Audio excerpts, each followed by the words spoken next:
যদি এটি সর্বশেষ ধর্ম হয় তবে এই ইসলামের আগের আমি রাম আলাইসাল্লাম বলতে পারি না। তবে কুরআনের আগে অবশ্যই এমন কিছু থাকতে হবে যা ঈশ্বর সম্পর্কে। সুতরাং কোনো মারামারি নেই, ঠিক? তিনি কে আমি জানি না। আমি আপনাকে সাহায্য করছি। আমি বলছি না যে শুধু কোরআন অনুসরণ করুন। আর মালয়েশিয়ার হিন্দুরা ভারতের হিন্দুদের চেয়েও বেশি আমার বিরুদ্ধে। তাই আমার মতে আপনি একজন মুসলিম বোন।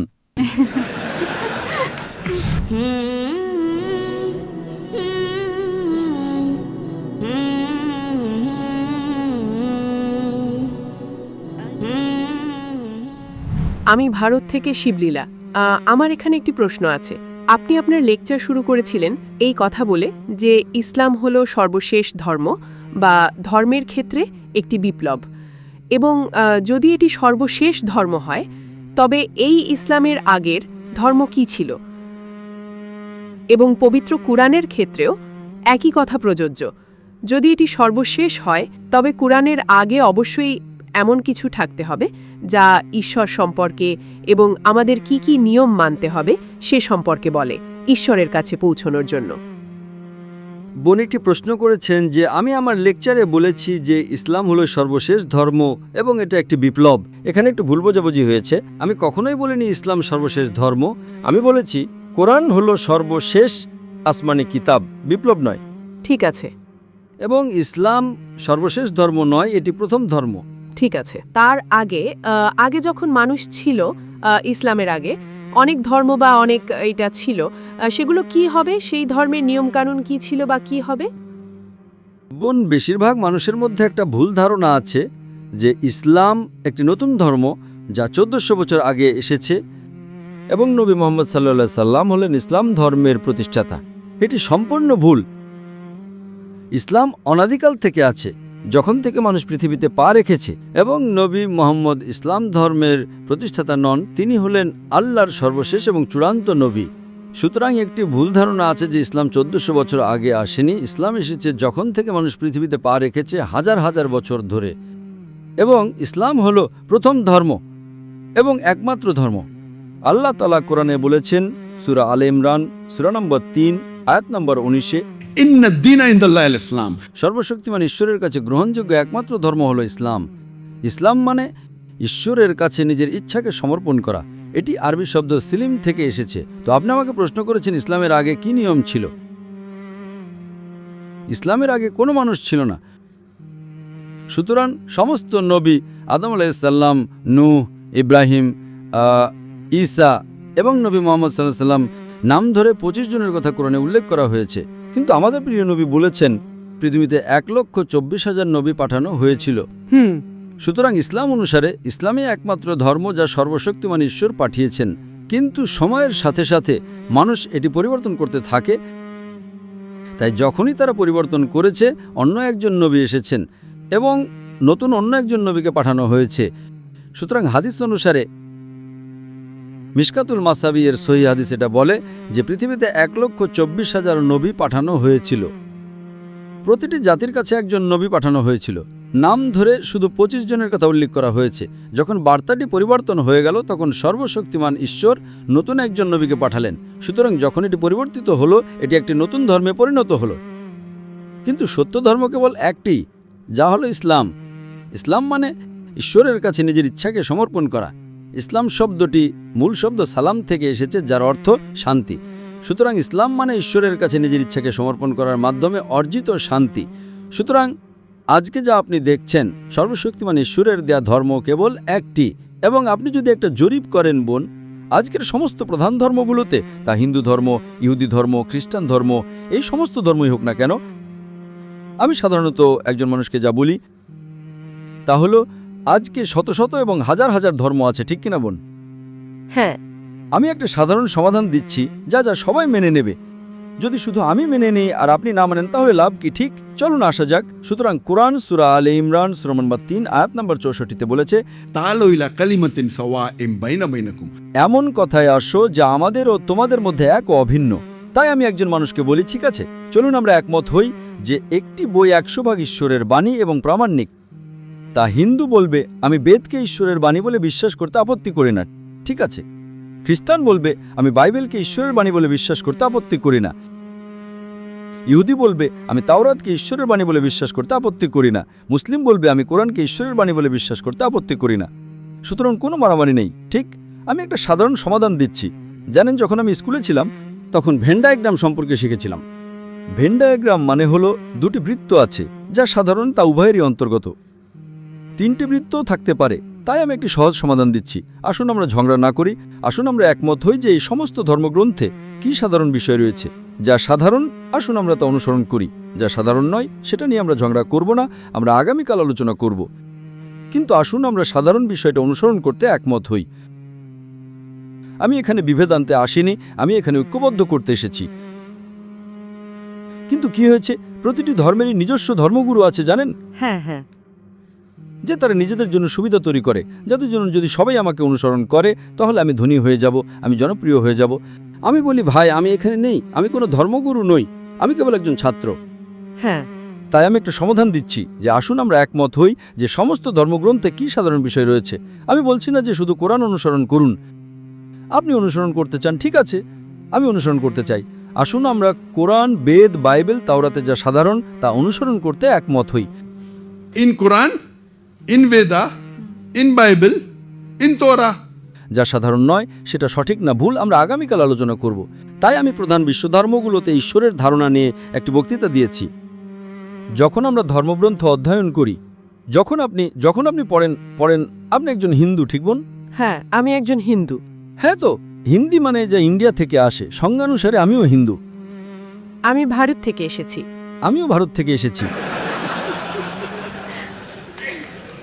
কিন্তু স্বামী বিবেকানন্দ বলেছেন সঠিক শব্দটি হওয়া উচিত বেদান্তবাদী, যারা বেদ অনুসরণ করে। এখন যদি আপনি বেদ পড়েন এবং যদি আপনি উপনিষদ পড়েন, হিন্দু ধর্মের ধর্মগ্রন্থ বেদ এবং উপনিষদ, যদি আপনি ছান্দোগ্য উপনিষদ অধ্যায় নম্বর 6 খণ্ড নম্বর 2 শ্লোক নম্বর 1 পড়েন, Ekam Evdityam. ঈশ্বর কেবল এক ও অদ্বিতীয়। শ্বেতাশ্বতার উপনিষদ অধ্যায় নম্বর 6 শ্লোক নম্বর 9 আর উল্লেখ করা হয়েছে, Nacha se kase janita na chadip. সেই ঈশ্বরে তার কোনো ঊর্ধ্বতন নেই, তার কোনো বাবা নেই, তার কোনো মা নেই।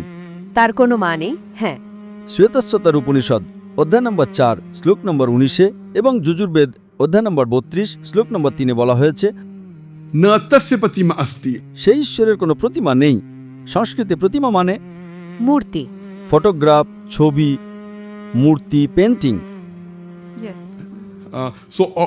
Na tasya patima asti. সেই ঈশ্বরের কোনো প্রতিমা নেই, কোনো ছবি নেই, কোনো পেন্টিং নেই, কোনো মূর্তি নেই, কোনো ভাস্কর্য নেই, কোনো ফটোগ্রাফ নেই। কে বলেছে এ কথা? বেদ, যজুর্বেদ অধ্যায় নম্বর 32 শ্লোক নম্বর 2, ঠিক? হ্যাঁ, সুতরাং একজন হিন্দু হিসেবে আপনার এটা বিশ্বাস করা উচিত। কোরআন কি বলে তা ভুলে যান, ঠিক? আপনাকে বিশ্বাস করতে হবে যে ঈশ্বর কেবল একজনই আছেন। আপনার বিশ্বাস করতে হবে ঈশ্বরের কোনো মূর্তি নেই, ঈশ্বরের কোনো ছবি নেই, ঈশ্বরের কোনো পেন্টিং নেই, ঠিক? হ্যাঁ, আপনাকে বিশ্বাস করতে হবে, আমি খ্রিস্টানদের বলি এটা দ্বিতীয় বিবরণ বইয়ের 6 নম্বর অধ্যায়ের 4 পদে উল্লেখ আছে। It says, Shama Israelo adna hinrodna echad. এটা বলে, শোনো হে ইসরায়েল, প্রভু আমাদের ঈশ্বর হলেন এক প্রভু। মুসাই কথা বলেছেন দ্বিতীয় বিবরণ বইয়ের 6 নম্বর অধ্যায়ের 4 পদে। নবী ঈসা আলাইহিস সালাম মার্ক লিখিত সুসমাচার 12 নম্বর অধ্যায় 29 পদে এই কথা বলেছেন। সুতরাং আসুন আমরা বিশ্বাস করি যে ঈশ্বর এক, ঈশ্বরের কোনো মূর্তি নেই। দ্বিতীয় বিবরণ বইয়ের 5 নম্বর অধ্যায়ের 7 পদে এটি উল্লেখ আছে যে আমার ছাড়া তোমার অন্য কোনো ঈশ্বর থাকবে না। তুমি নিজের জন্য কোনো খোদাই করা মূর্তি বানাবে না। কোনো কিছুর, কোনো সাদৃশ্যের ওপরের স্বর্গে, নিচের পৃথিবীতে, পৃথিবীর নিচের জলে তুমি তাদের কাছে মাথা নত করবে না, তাদের সেবাও করবে না, কারণ আমি তোমার ঈশ্বর, তোমার প্রভু, একজন ঈর্ষান্বিত ঈশ্বর। সুতরাং ইহুদি ধর্ম এটা বলে, খ্রিস্টান ধর্ম এটা বলে ঈশ্বর এক, ঈশ্বরের কোনো মূর্তি নেই। কোরআনে পড়ুন।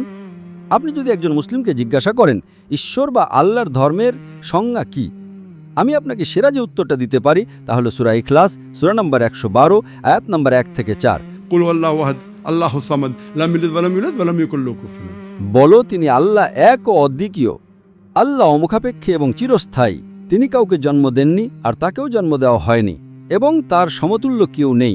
সুতরাং এখন কোরআন এটি বলে, বেদ এটি বলে, তাওরাত এটি বলে, বাইবেল এটি বলে যে ঈশ্বর এক, ঈশ্বরের কোনো মূর্তি নেই, ঈশ্বরের কোনো প্রতিচ্ছবি নেই, আপনাকে কেবল তারই উপাসনা করতে হবে। তাই আমি যখন হিন্দুকে বলি আপনি মূর্তি পূজা কেন করেন, হিন্দুরা আমার বিরুদ্ধে চলে যায়। কেন? আমি বলছি সংস্কৃত উদ্ধৃত করছি। আর মালয়েশিয়ার হিন্দুরা ভারতের হিন্দুদের চেয়েও বেশি আমার বিরুদ্ধে।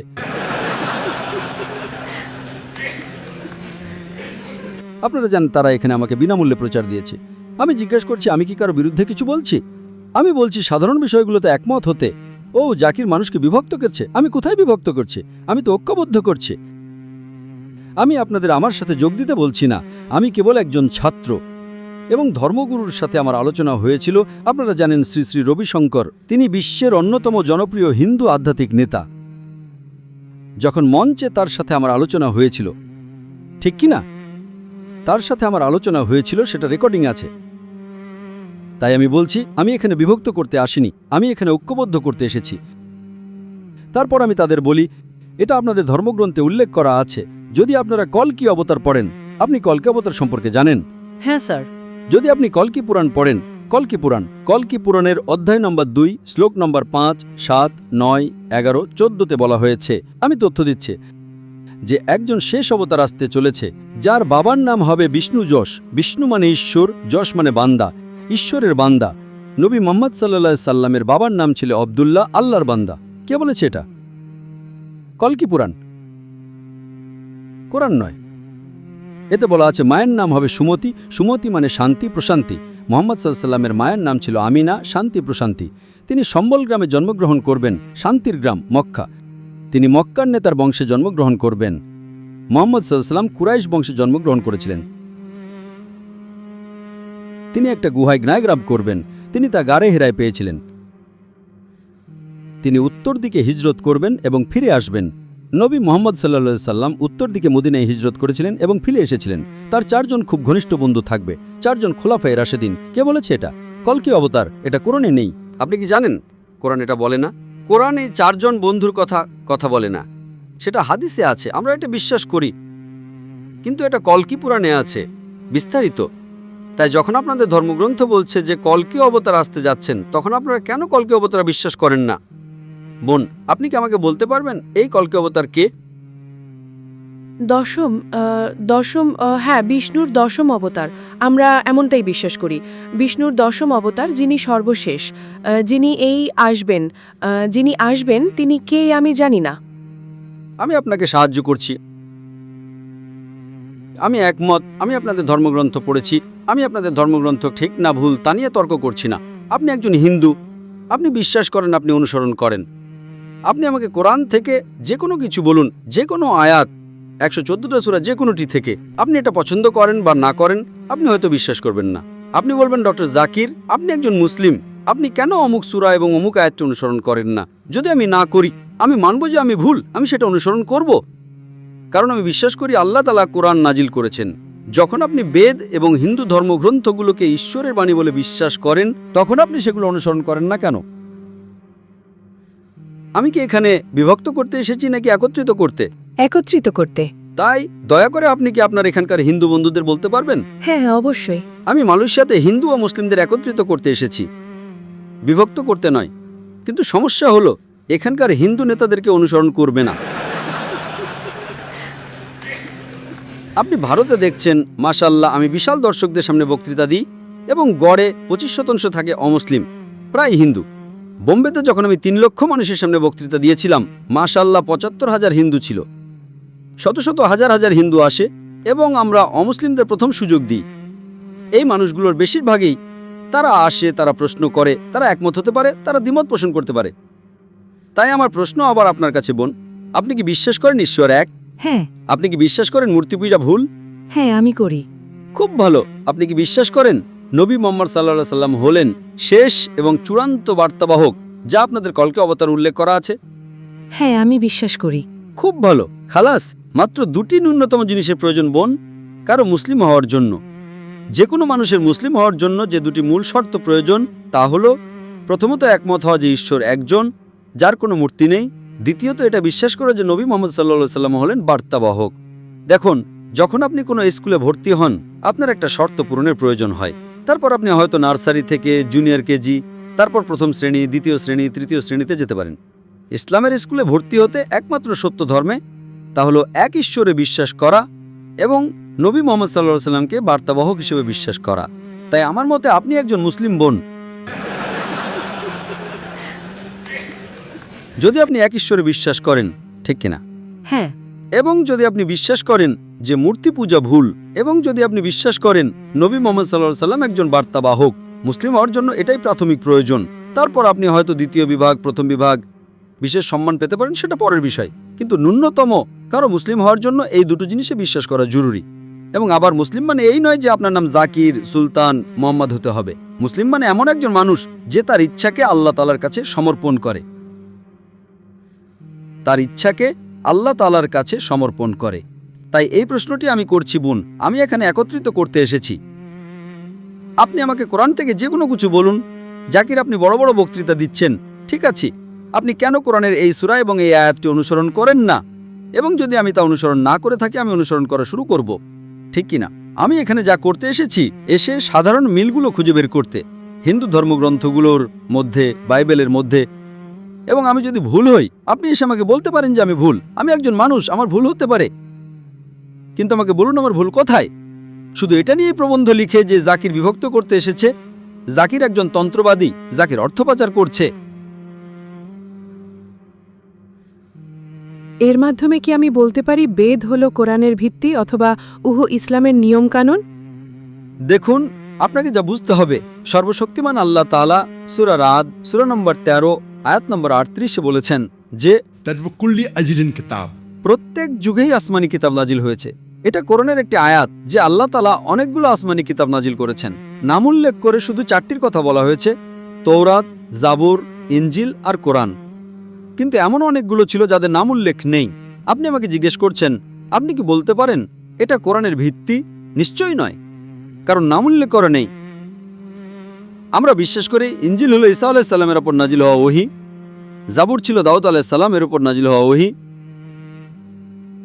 তারপর তৌরাত ছিল মুসা আলাইহিস সালামের উপর নাজিল হওয়া ওহী, এবং কোরআন ছিল মুহাম্মদ সাল্লাল্লাহু আলাইহি সাল্লামের উপর নাজিল হওয়া ওহী। কিন্তু আরও অনেক ওহী ছিল, সেগুলোর নাম আমার জানা নেই। একইভাবে নাম উল্লেখ করে কোরআনে মাত্র 25 জন বার্তাবাহকের কথা বলা হয়েছে: আদম, নূহ, ইব্রাহিম, মুসা, ঈসা, মুহাম্মদ আলাইহিমুসসালাম। কিন্তু নবীজি সাল্লাল্লাহু আলাইহি সাল্লাম বলেছেন পৃথিবীর বুকে 1,24,000 বার্তাবাহক পাঠানো হয়েছিল। আপনি আমাকে জিজ্ঞেস করতে পারেন, হ্যাঁ, ভারত থেকে কেউ আছেন? হ্যাঁ, আপনি আমাকে প্রশ্ন করেছেন কৃষ্ণকে কি আল্লাহর বাণী হিসেবে বিবেচনা করা যায়? কৃষ্ণ কি আল্লাহর একজন বার্তাবাহক হতে পারেন? রাম কি আল্লাহর একজন বার্তাবাহক হতে পারেন? আমি বলেছিলাম হতে পারে, হতে পারে, হ্যাঁ, হতে পারে না, আমি জানি না। আমি রাম আলাইহিস সালাম বলতে পারি না, কারণ তার নাম উল্লেখ নেই। হয়তো তিনি ছিলেন, হয়তো তিনি ছিলেন না। আপনি কি বেদকে আল্লাহর বাণী হিসেবে বিবেচনা করতে পারেন? এটা আপনার আগের প্রশ্ন ছিল। হ্যাঁ। আমি বলতে পারি হতে পারে, হতে পারে না, আমি জানি না। কিন্তু যদি আমি আজ বাইবেল পড়ি, বাইবেলে কিছু জিনিস উল্লেখ করা হচ্ছে যার সাথে আমি একমত হতে পারি না। বাইবেল বলে যে লূত আলাইহিস সালাম, নাউজুবিল্লাহ, তিনি তার মেয়েদের সাথে অজাচার করেছিলেন। আমি এটা বিশ্বাস করতে পারি না। তাই আমি যা বলি, বাইবেল হলো ইনজিলের একটা পরিবর্তিত রূপ, এটা মূল রূপ নয়। তাই আজকেও আপনাদের কাছে যা আছে, যদি আপনি কোরআন ছাড়া অন্যান্য সব ধর্মগ্রন্থকে বিজ্ঞানের পরীক্ষায় ফেলেন, সেগুলো ফেল করবে একমাত্র কোরআন ছাড়া। তাই যদিও এটা আল্লাহর বাণীও হয়ে থাকে, আজকে আপনাদের কাছে যেটা আছে সেটা হলো পরিবর্তিত রূপ। তাই আমি যা বলতে পারি, বেদ আল্লাহর বাণী হতে পারে, আমি জানি না। কৃষ্ণ হয়তো নবী হতে পারেন, হতেই পারে, আমি জানি না। কিন্তু যে বিষয়টা লক্ষণীয়, শেষ এবং চূড়ান্ত বার্তাবাহক নবী মুহাম্মদ সাল্লাল্লাহু আলাইহি সাল্লামের আগে আসা সকল নবী শুধুমাত্র ওই মানুষ এবং ওই সময়ের জন্যই ছিল। যেমন মুসা আলাইহিস সালাম শুধুমাত্র ইহুদিদের জন্য প্রেরিত হয়েছিলেন, ঈসা আলাইহিস সালাম শুধুমাত্র ইহুদিদের জন্য প্রেরিত হয়েছিলেন। কিন্তু নবী মুহাম্মদ সাল্লাল্লাহু আলাইহি সাল্লাম তিনি হলেন শেষ এবং চূড়ান্ত বার্তাবাহক। তিনি শুধুমাত্র মুসলিম বা আরবদের জন্য প্রেরিত হননি, তাকে সারা মানবতার জন্য পাঠানো হয়েছে। তাই যদি আমি মেনেও নিই যে রাম ঈশ্বরের একজন নবী ছিলেন, এমনকি কৃষ্ণও যদি ঈশ্বরের একজন নবী হন, তারা সবাই একজন চূড়ান্ত বার্তাবাহক আসতে যাচ্ছেন, নবী মুহাম্মদ সাল্লাল্লাহু আলাইহি সাল্লামের দিকে নির্দেশ করে গেছেন। এটাই কলকি অবতার উল্লেখ করা আছে, এটাই বাইবেলে উল্লেখ করা আছে। গসপেল অফ যোহান অধ্যায় 16 পদ 12 থেকে 14-তে যীশু খ্রিস্ট আলাইহিস সাল্লাম বলেছেন, তোমাদের বলার মতো আমার অনেক কিছু আছে, কিন্তু তোমরা এখন তা সহ্য করতে পারবে না। যখন তৃতীয় সত্যের আত্মা আসবে, সে তোমাদের সমস্ত সত্যের পথ দেখাবে। সে নিজের থেকে কিছু বলবে না, সে যা শুনবে তাই বলবে, সে আমাকে মহিমান্বিত করবে। তাই যীশু খ্রিস্ট আলাইহিস সাল্লাম বলেছেন, আমার অনেক কিছু বলার আছে, কিন্তু তোমরা এখন বুঝতে পারবে না। যখন নবী মুহাম্মদ সাল্লাল্লাহু আলাইহি ওয়াসাল্লাম আসবেন, তিনি তোমাদের বলবেন। কলকি অবতারও একই কথা। তাই আমি বলছি, রাম যদি ঈশ্বরের বার্তাবাহক হয়ে থাকেন, আমি বলছি না যে তিনি ছিলেন, যদিও তিনি হয়ে থাকেন, এমনকি কৃষ্ণ যদি হয়ে থাকেন, তারা সবাই একজন চূড়ান্ত বার্তাবাহক আসতে যাচ্ছেন, নবী মুহাম্মদ সাল্লাল্লাহু আলাইহি ওয়াসাল্লামের দিকে নির্দেশ করে গেছেন। এমনকি বেদও যদি আল্লাহর বাণী হয়ে থাকে, কোরআনের আগে আসা সকল বাণী, সকল আসমানি কিতাব ছিল শুধুমাত্র ওই মানুষ এবং ওই সময়ের জন্যই। কিন্তু কোরআন শুধুমাত্র মুসলিম বা আরবদের জন্য নয়। কোরআনের সূরা ইব্রাহিম সূরা নম্বর 14 আয়াত নম্বর 1-এ বলা আছে, সূরা ইব্রাহিম সূরা নম্বর 14 আয়াত নম্বর 52, বিভিন্ন জায়গায় উল্লেখ আছে যে কোরআন সমগ্র মানবতার জন্য নাজিল করা হয়েছে। তাই যদিও বেদ আল্লাহর বাণী হয়ে থাকে, যদিও বাইবেল আল্লাহর বাণী হয়ে থাকে, আজ আপনাদের শেষ এবং চূড়ান্ত কিতাব অনুসরণ করতে হবে মহিমান্বিত কোরআন। তাই আমি দ্বন্দ্ব তৈরি করছি না, আমি সমঝোতা করছি। তাই আপনাদের ধর্মগ্রন্থ কথা বলে শেষ বার্তাবাহক নিয়ে নবী মুহাম্মদ সাল্লাল্লাহু আলাইহি ওয়াসাল্লাম, শেষ আসমানি কিতাব কোরআন সহ। এবং বোন, আপনি যদি বিশ্বাস করেন যে ঈশ্বর একজনই, এবং আপনি বিশ্বাস করেন যে মূর্তি পূজা ভুল, এবং আপনি বিশ্বাস করেন যে নবী মুহাম্মদ সাল্লাল্লাহু আলাইহি ওয়াসাল্লাম একজন বার্তাবাহক, আমার মতে আপনি একজন মুসলিম। আপনি কি এটা বলতে চান? হ্যাঁ। আপনি কি এটা আরবিতে বলতে চান? একই জিনিস, যে ঈশ্বর একজনই এক ঈশ্বর, হ্যাঁ। এবং নবী মুহাম্মদ সাল্লাল্লাহু আলাইহি ওয়াসাল্লাম একজন বার্তাবাহক। আপনি কি এটা আরবিতে বলতে চান? হ্যাঁ। কেউ কি আপনাকে এটা করতে বাধ্য করছে? না না না, কোনো জবরদস্তি নেই। আপনি কি নিজের স্বাধীন ইচ্ছা এটা করছেন? হ্যাঁ। অন্যথায় ওয়াথা মূর্তি বলবে যে জাকির, আপনারা জানেন কেউ একজন আমাকে বলেছিল যে হিন্দ্রাফ যুক্তরাজ্যে গিয়ে বলেছে যে মালয়েশিয়ার জাতিগত নিধন করছে। তাই আপনি নিজের স্বাধীন ইচ্ছায় বলছেন? হ্যাঁ। তাই আগামীকাল যদি ওয়াথা মূর্তি আসে, আপনি সাক্ষ্য দিতে পারবেন যে ডক্টর জাকির নায়েক আপনাকে বাধ্য করেননি। আমি শুধু এটা আরবিতে বলবো এবং আপনি আমার সাথে সাথে বলবেন, ঠিক আছে? ঠিক আছে। আশহাদু আশহাদু আল্লাহ আল্লাহ ইলাহা ইলাহা ইল্লাল্লাহ ইল্লাল্লাহ ওয়া আশহাদু ওয়া আশহাদু আন্না আন্না মুহাম্মাদান মুহাম্মাদান আবদুহু আবদুহু ওয়া রাসূলুহু। ওয়া রাসূলুহু। আমি সাক্ষ্য দিচ্ছি আমি সাক্ষ্য দিচ্ছি যে যে কোনো উপাসনা নেই কোনো উপাসনা নেই আল্লাহ ছাড়া, আল্লাহ ছাড়া, এবং আমি সাক্ষ্য দিচ্ছি এবং আমি সাক্ষ্য দিচ্ছি যে যে নবী মুহাম্মদ সাল্লাল্লাহু আলাইহি ওয়াসাল্লাম নবী মুহাম্মদ সাল্লাল্লাহু আলাইহি ওয়াসাল্লাম হলেন বার্তাবাহক হলেন বার্তাবাহক এবং আল্লাহর বান্দা। এবং আল্লাহর বান্দা। মাশাআল্লাহ, আপনি একজন মুসলিম বোন।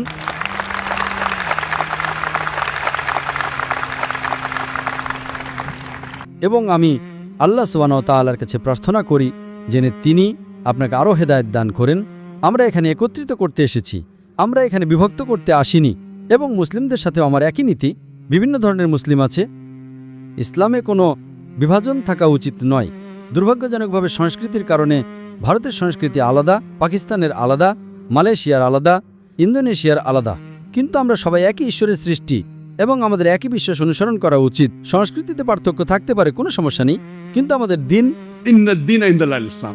আমি আল্লাহ সুবহানাহু ওয়া তাআলার কাছে প্রার্থনা করি যেন তিনি আপনাকে আরও হেদায়েত দান করেন এবং আপনার মাধ্যমে আরও মানুষ একত্রিত হন। এবং আমি আল্লাহর কাছে প্রার্থনা করি যিনি তিনি আপনাকে জান্নাত দান করেন, যাতে আপনি বেহেশত পান ইনশাআল্লাহ বোন। ধন্যবাদ।